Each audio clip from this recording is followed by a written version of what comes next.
So the next step in my 128 project is to address the suspension, and in order to address the suspension, I need to address the wheels. So the fender gap is insane, especially on the front of this thing, right? Like, I mean, that is just ginormous. The back is not as bad, but still way too big. And this is with these wheels, which are way oversized for this car. So these are 15-inch Panasports, but the tire, it's just not the right size for this car, and it looks like a roller skate with them on. Here's the back, right? The whole thing's filled up. So I'm going to put the car up, kind of go through a couple of options for wheels that I have, and one specifically that I think might look better on this car. Put the car back down, measure the wheel gap from there, and figure out what the next steps are going to be. So wheels are off. Car's up on the lift. So let's look at our options. So when I bought this car, it came with Steelies on it, which I'll post a picture of here. And then I ended up putting these 15-inch Panasports on it just because I had them. And like I said, they're a little, the tire size is a little oversized for this car. So I'd have to run a lower profile tire if I was going to keep these guys on it. But look, here are some of the other wheels I happen to have that will fit this. So this is the one I'm kind of hoping for. So these are old American Racing Spectre 2s, I believe they are. And these are 13-inch by 5.5 wide. The tires are good on them. It's hard to find 13-inch tires, but these are the ones I think I'm going to run initially, or what I'm hoping for, but we'll see what it looks like when they mount and everything else. These are awesome, and I want to refurb them and use them in the future. So these are like vintage Cosmic wheels.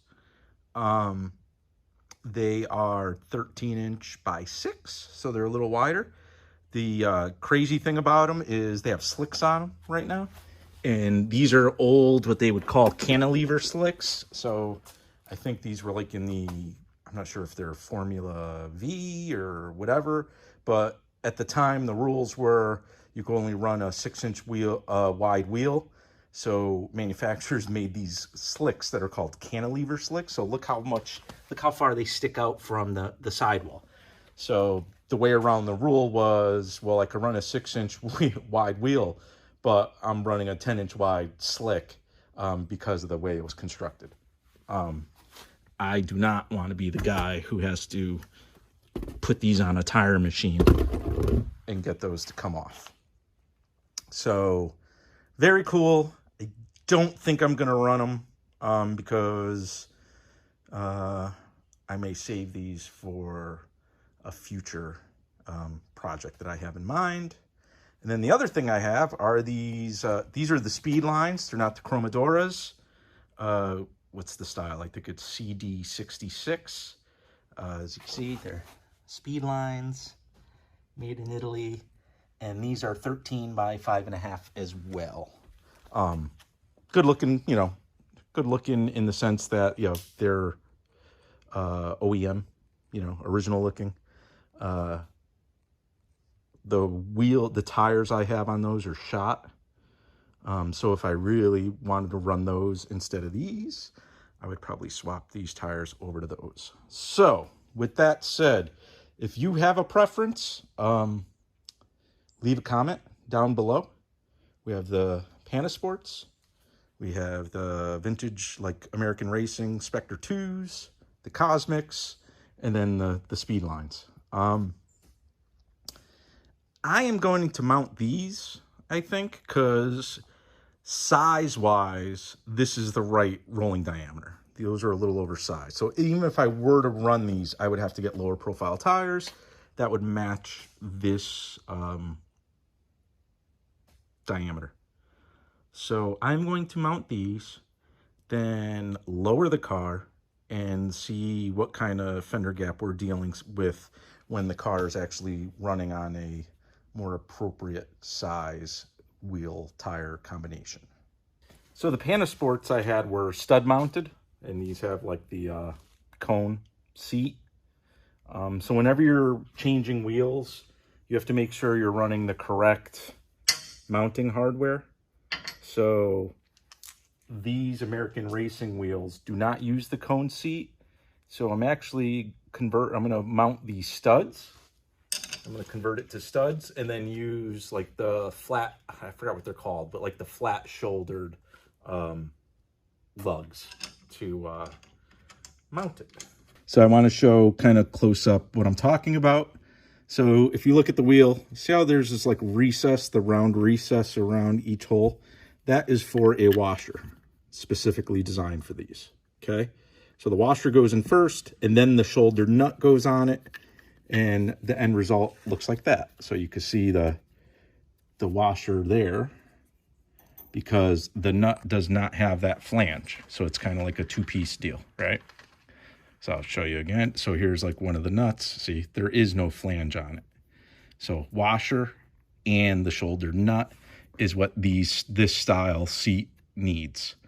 Look at your wheels. Different wheels require different types of hardware. All that I'm saying here is don't assume because you had studs with like cone seats on there that the next wheel you bought can use the same exact hardware.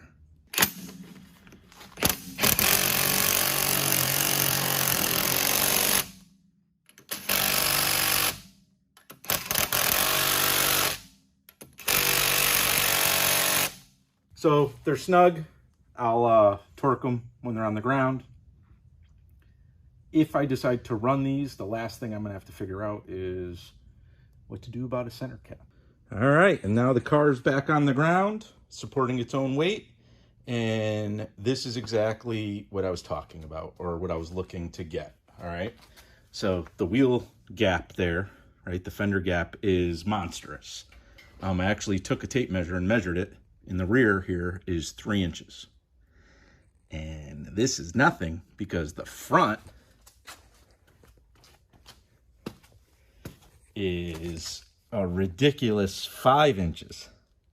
So I'm not sure why. I'm not sure if it's this, you know, with the removal of the bumper and things like that, that, you know, technically the front end is lighter than it was from the factory. But yeah, this thing is riding high.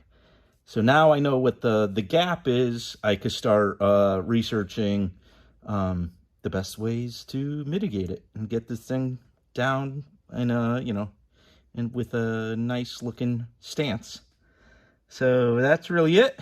I got my wheels mounted. Again, you saw what I have for options. If you prefer one of the other styles, make a comment below. Otherwise, like the video, subscribe to the channel, and we'll see you soon.